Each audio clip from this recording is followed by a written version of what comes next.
What's up, guys? I know I do a lot of random things on my YouTube channel, but here's another thing.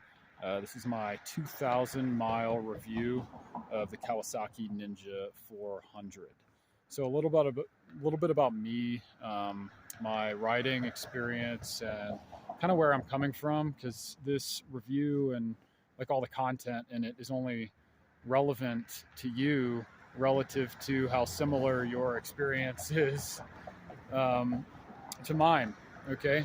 So this is actually my first street bike. I've never owned a street bike before. I have a limited dirt bike riding experience and I'm pretty decent on a dirt bike, but never had like any extended experience riding a street bike of any kind. So this is my first street bike. But to kind of counter that, I do have a fair amount of track experience on four wheels. So I have car driving experience, go-kart racing experience. I've raced go-karts on a pretty high level. And by that, I mean I've won some pretty decent races, like on the regional level, bigger than your local, racing club race. Okay, so I know how to tune in with the machine and kind of become one with it and take it little by little, not ride over my head or do anything stupid. Like I'm coming into my first street bike, sport bike, without really a need to get an adrenaline fix. That's not like what interests me about fast things and or ever has. Okay, for me, tuning in with a machine is more of a meditative zen experience, and it's a way to connect with something in the physical, even to connect with nature in a way, and your own nature, right? Your own connection between body and mind.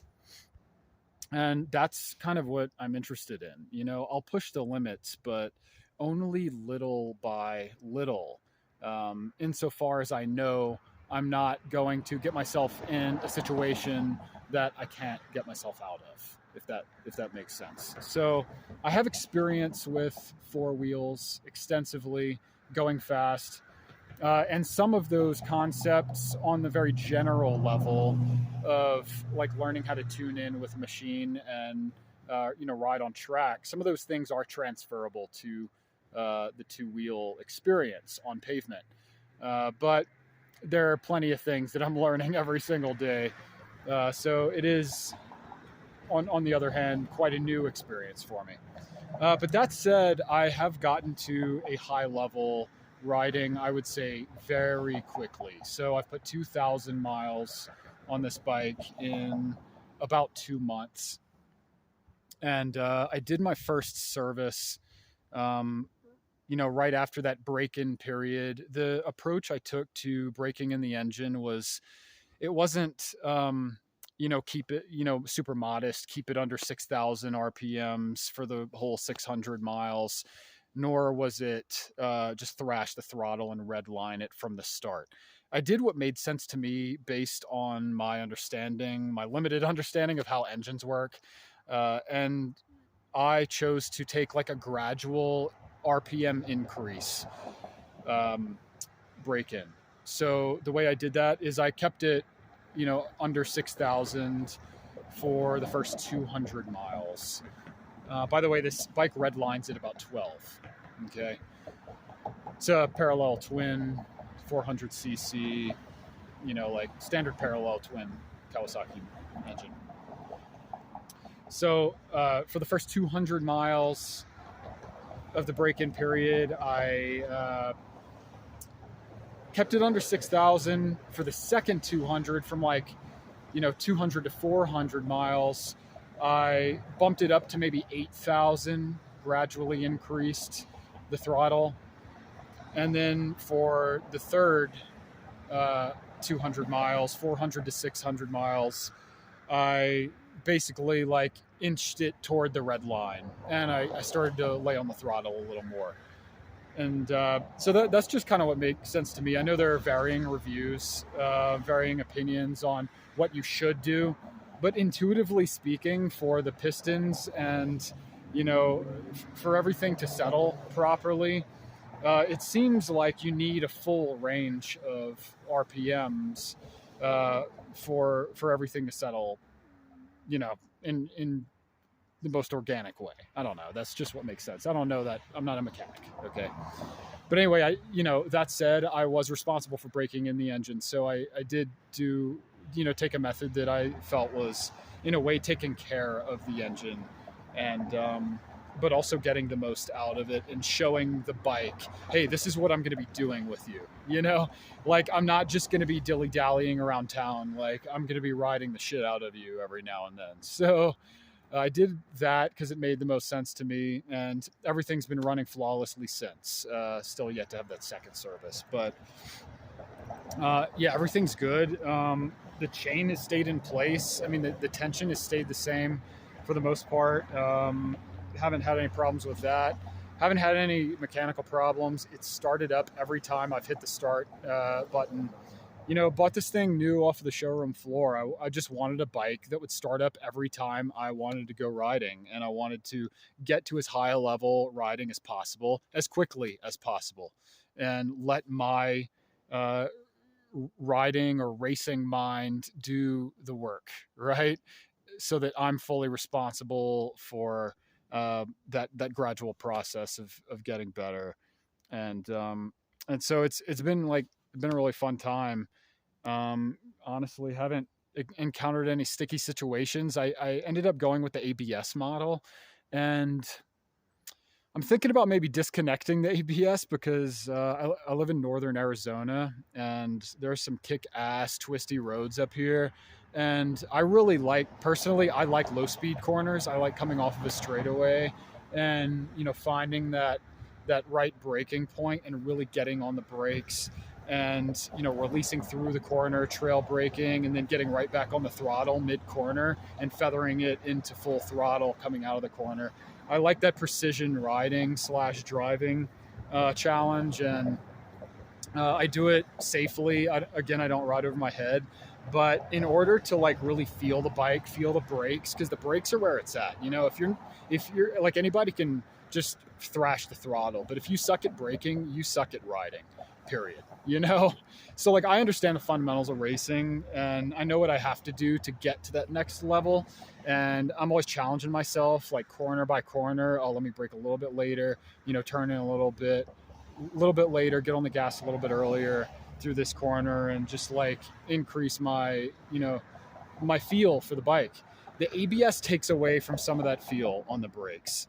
There have been a couple situations where I'm like, okay, I trust the brakes. I know I can get on it a little bit later this time. And I get on it and I feel the ABS kicking in, and I lose the feel for the brakes in that process. And, I come really close to that center line, and maybe there's a car coming around that hairpin. I wouldn't say I've had a really close call, but I will say that mechanically speaking, the bike has been responsible for anything resembling a close call that I've had. Not my inability to push the limits within the range of my actual competence, if that makes sense. So yeah, I'll probably track this thing. It's just there aren't a lot of road racing facilities around where I am, so I just have to pick my moments and pick my spots to learn control of the bike.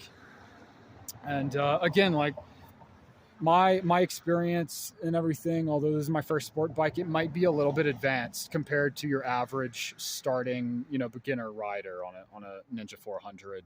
So take all this with a grain of salt. I'm not telling you to go out there and thrash a Ninja 400 before you get to 2,000 miles when you haven't, ridden anything to the limit before. Okay, because I have driven supercars on the limit. I've done driving instruction for people at a major motorsport facility in the United States. I've taught little kids how to beat their dads and their uncles in go-karts within half an hour or an hour of learning how to drive a go-kart. Okay, so I know the fundamentals, but at the same time, like I have a lot to learn on sport bikes. You know, you put me on a super sport, like a 600 or 700 sport bike, and I'm like, you know, I'm dialed back, and I kind of have to almost start over again and learn how to adapt to that larger displacement. You know, so like every bike is different, every road is different, every experience and track surface is different,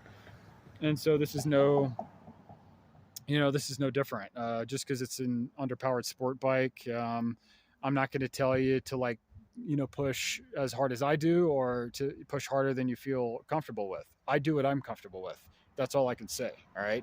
What I'm saying is this is my review, and this bike has been able to handle, minus the ABS issue that I've had a few times going into like hairpin corners from straightaways.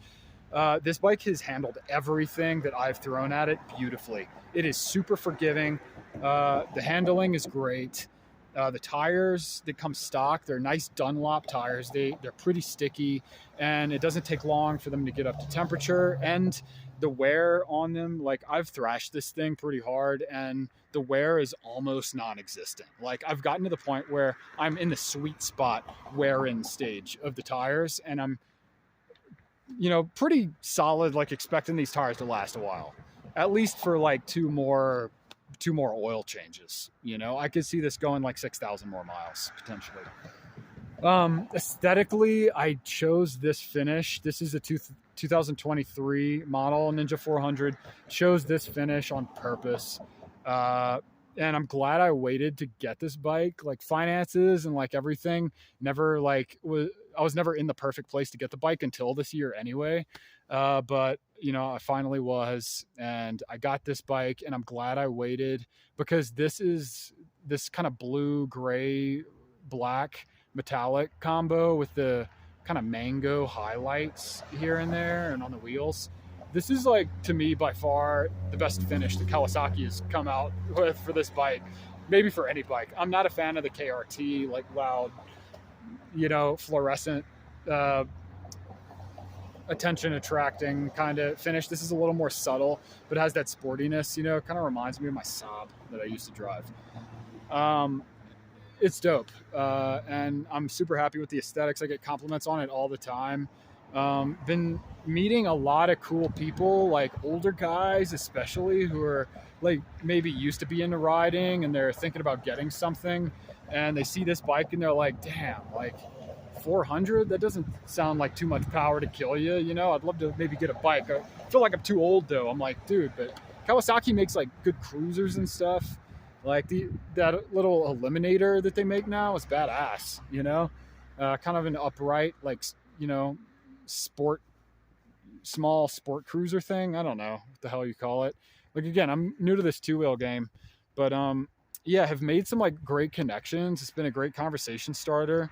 I'm definitely more of an introvert, like don't care to start up conversations with most people on most occasions, but like, with the right level of enthusiasm or like depth of, interest in a particular topic, something cool, like motorcycle riding, I'm always down to have a chat. And it's been a great like opening conversation topic. So super happy with the bike. I have to say, I mean, there's a reason that this bike is the king of starter sport bikes, has been for years now, and will continue to be in the future. I don't see anybody topping it.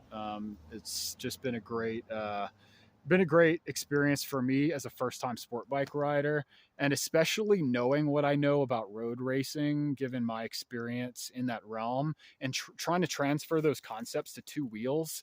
The Ninja has made it flawless, like super easy as far as body movement goes, and I like to do more with less. The less I can lean into a corner while still getting through at the speed that I want, the better. And like, you can thrash this thing and almost like chicken strip it if you want. I do have confidence that you could do that on this bike, but I don't see that as necessary. It's a lightweight bike. It weighs 360 pounds. Like, I weigh 160 pounds. There's no reason to like drag knee on this thing. But you could if that's what you're into, no judgment. I'm just saying, like, I could probably go through that corner faster than you without doing that on this particular bike. Okay. Given like equal experience, you know? Um, yo, dope bike. Thank you, Kawasaki. Thank you, Go AZ uh, motorcycles out of Cottonwood in the Verde Valley. That's where I got this bike from, and they've been good, taking care of all my paperwork. It was a super easy transaction to buy this bike and to get on the road riding.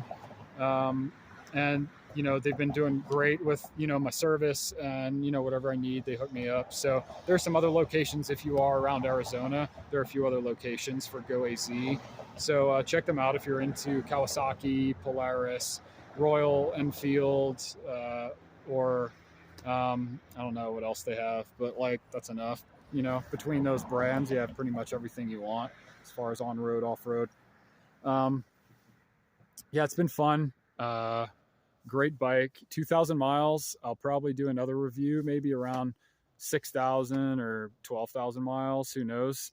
Maybe after I've done a track day or two or checked out some new twisties. But man, there are some roads up here in northern Arizona that you just cannot miss in this lifetime.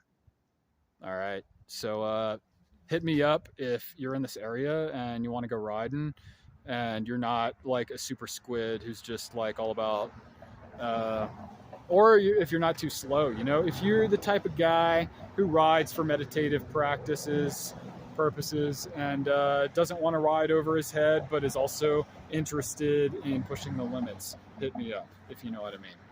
All right, so that's my review at 2,000 miles of the Kawasaki Ninja 400 2023 in this finish, which is probably the best finish ever. Super dope. Get compliments on it all the time. Yeah, I've been super happy with it. And yeah, give me a holla if you have any questions. If you're like looking into buying one of these bikes and you have any particular questions, I can probably answer them if they're not too like mechanically, technically oriented, because I'm not a mechanic. I'm a rider / driver. That's what I do. So thanks for watching, and I'll see you on track. Cheers.